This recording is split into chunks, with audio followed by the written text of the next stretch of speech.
the population of females in the world is estimated at 4 billion, representing almost 50% of people in the world, according to the 2022 United Nations World Population Prospects Report.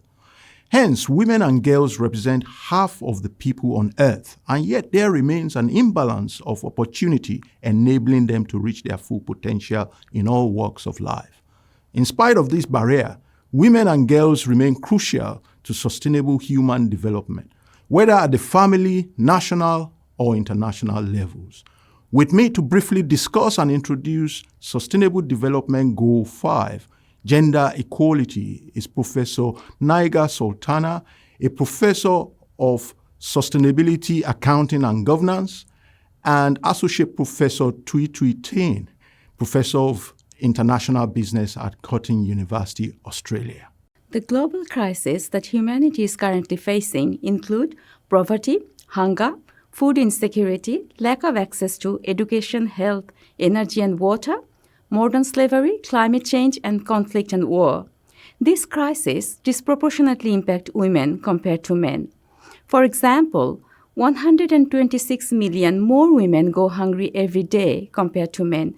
Women are 14 times more likely to die in climate-related disaster compared to men, and 71% of the people under modern slavery are women.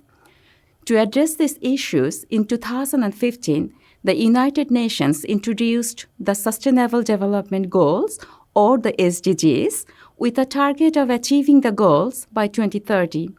Although SDG 5 focuses on gender equality, it is important to recognize that gender equality is interconnected with all 17 goals. And achieving these goals is not possible without addressing gender equality first. The main barrier to progress is deep-rooted systematic biases and discrimination, which are reinforced by laws in 90% of countries. These barriers hinder the introduction of gender-inclusive policies and women's access to education, training, employment, and leadership opportunities at government, private sector, and community levels.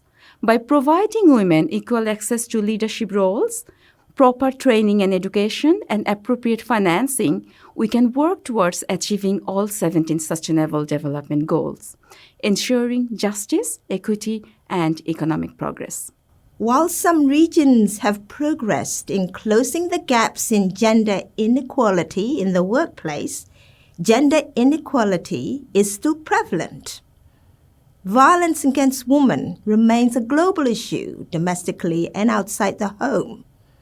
The world continues to experience the atrocities and inhumanity of war fought by men, but women bear a significant proportion of the impacts of war, such as conflict-related gender-based violence. In organizations, what are the constraints that hold women back from being able to make an equal contribution in the boardroom or in government? How do such constraints affect the number of women advancing to leadership roles in public, private, and non-government organizations? Hence, we ask ourselves, what could make a more equitable workplace and society? Thank you, Professor Naiga Sultana and Associate Professor Tui Tain. The gender gap certainly needs to close much faster to achieve Sustainable Development Goal 5. In this Emerald Responsible Management theme on SDG 5, Gender Equality, we have collated innovative and outstanding research works on issues of gender equality. We invite and welcome you to read these valuable works as a key step to formulating and implementing gender equality policies to close the gap globally. Thank you.